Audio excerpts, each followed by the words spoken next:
Now, honours were even at Stumps on day one of the first Global Bank Grey Shield final at Melbourne Oval between Campion College and St. Jago High. Electing to bat, Campion were dismissed for 246 from 70.3 overs. Both captains starred for their respective teams.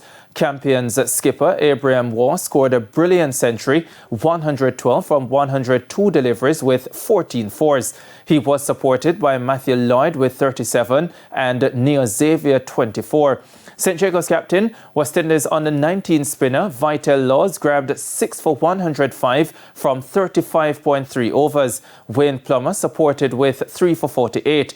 Waugh spoke about the importance of his innings. Well, it was a hard-fought century. I feel like it was very fitting.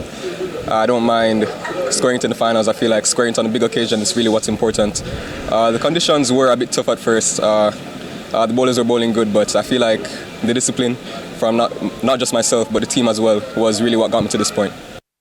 Coach of St. Jago, Joseph Lemmy, says despite Campion scoring more runs than they anticipated, he is still confident his team can come out on top. Well, in our team meeting this morning, based on the knowledge of and the nature of Campion team, we basically wanted to restrict them to at least 80 runs so we could actually bat them out of the game. That was our objective. To be fair and frank, I think they surprised us. To be fair and frank, and as you know, cricket normally plays on the day. It does not play on paper, it does not play on the head. It's a better team that turn up always be the victor. And we are behind the 8 ball, but I think we can get it done.